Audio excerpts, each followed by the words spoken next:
it'll be interesting. We have a generation that's growing up with this too. They are going to be more used to interactivity, and so reading text, I don't know that it's the end of reading, but it seemed like a project like Sophie, which allows you both to give written text and these other things around it. And we're doing that more and more at NPR. When I do a story now at NPR, I'm engaged with writing text. I coordinate with the people on the web about getting pictures, about getting various things, and see that as a whole other part of what I'm doing. Jeff, you were going to say something. Yeah, no, career-wise, I don't want it to be the end of reading. But I was really excited by Sophie. I was like sending an email to my agent, hey, can we do interactive books? I have 2 book contracts I'm working on now. Maybe we can make it into interactive books. I mean, this afternoon, actually, I think we'll see a lot of really cutting-edge ways of telling stories. I mean, that's what we're also in the process of doing, in the business of doing, I should say, is putting ideas out there, but also telling stories, right?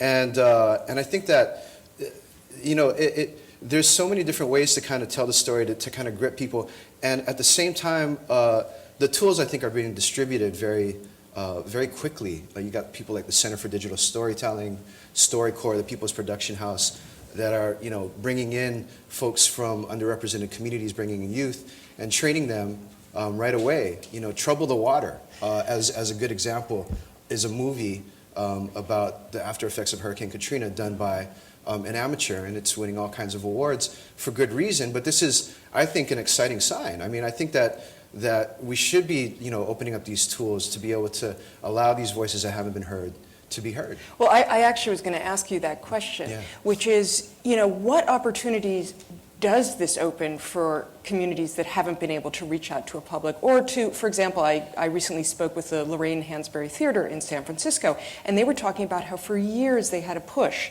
to get the Chronicle to pay attention. I mean, now the Chronicle, the San Francisco Chronicle, does pay attention to them, although it may be, in fact, now less relevant. The plus side of that, though, was that they knew when they put it in the Chronicle that people were going to see it, because they knew people went to the Chronicle. So, so there, it seems like there's 2 things possible here. What do you see as the opportunities? It goes back to kind of what Seth was bringing up, which is sort of the interactivity aspect of it creates communities out of that. And so what you find a lot of arts organizations doing now, like City Laura doing with the City of Memory website, is really building communities off of these websites through that interactivity. I think that's really exciting.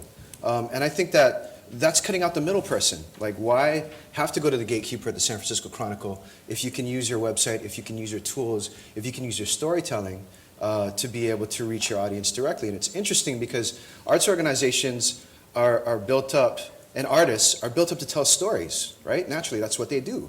But they don't necessarily think about telling stories about themselves a lot. And so that's sort of, I think, I work with arts organizations in this project called Artography, which is about sort of the cutting edge of changing demographics and the cutting edge of aesthetics, and how do we change the debates and discussions around that kind of thing. And so we're finding we have to work at this type of level, at this grassroots type of level, at the same time that we're kind of working on what you would consider to be kind of the mainstream. But the gap between the two, I think, is closing. And I don't know how you bridge that right away. You know, that's one of those big unknowns, but I think that's where we're headed, really. And you really put your finger on, obviously, the major change that's going on in media and entertainment over the last decade or so. And it goes back to one of my favorite quotes from A.J. Liebling, who wrote many, many decades ago, "Freedom of the press belongs only to those who own one." Yes, that's right. And the point being that... Now everybody can own one. Well, that's right. I mean, there used to be this huge capital investment required in order to make your voice heard. I mean, anyone could go stand on a street corner, but in order to actually have anyone beyond your immediate geographic vicinity hear what you had to say, you had to be very wealthy and powerful and either own a printing plant or a television station or a radio station or something of that sort. And now, of course, anyone can get their voice out, and that's incredibly democratizing.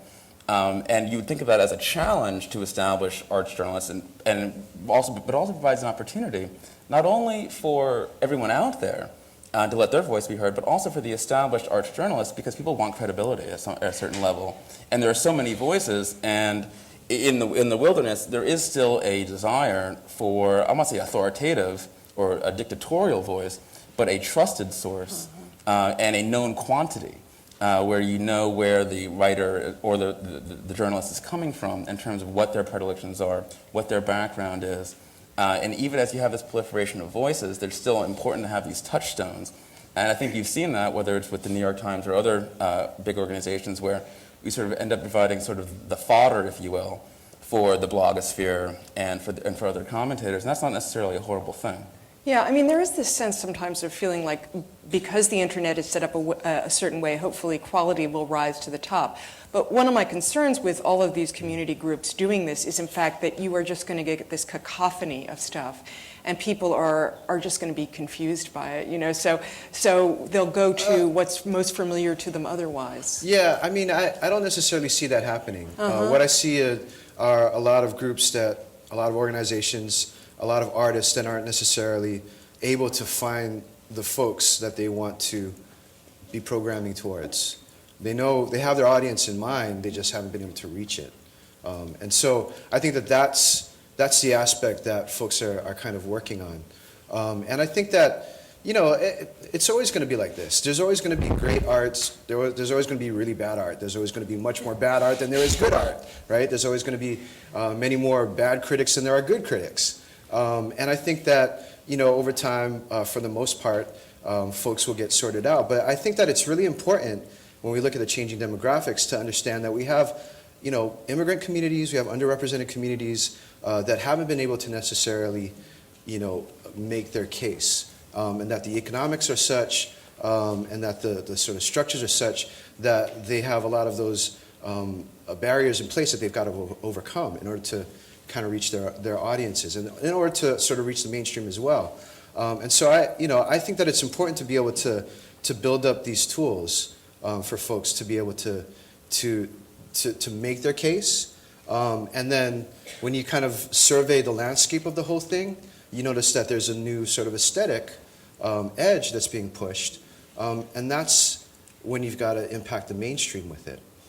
So that's sort of, I think, in the long term, you know, how we're seeing change happen from the grassroots level to the larger sort of universal level. And going back to this question about the cacophony, and one of the subtexts that's been going on all morning is, do we really still need these gatekeepers, these right. curators of cultural journalism or of culture generally, and people can go and find out what they want. But the great thing, I think, about traditional media is that sometimes they show you things that you didn't even know you wanted.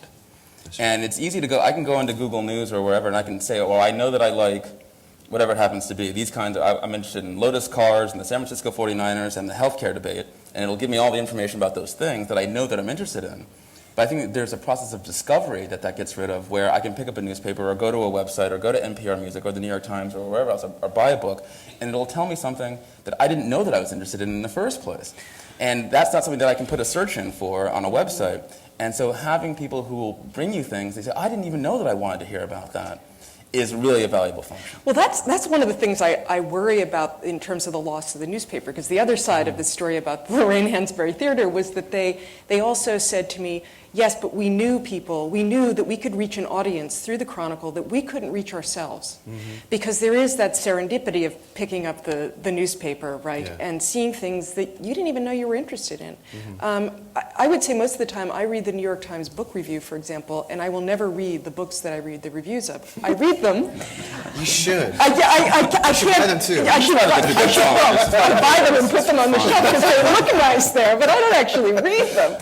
But part of the enjoyment for me of reading those, even though I will never have the time to read all those books, is that I learned something. That the person who is writing the work of criticism, it's not just they're telling me whether the book is good or bad. That's just part of it. It's also this thing that I think arts journalism, and we talked about this earlier, can do, which is you can really give people context. You can learn. I read, the work of criticism as a thing in and of itself, and that's the place where I wonder: are there ways we can use these new tools, use this new universe to really be able to do that for people? That sense of, I may never see that show,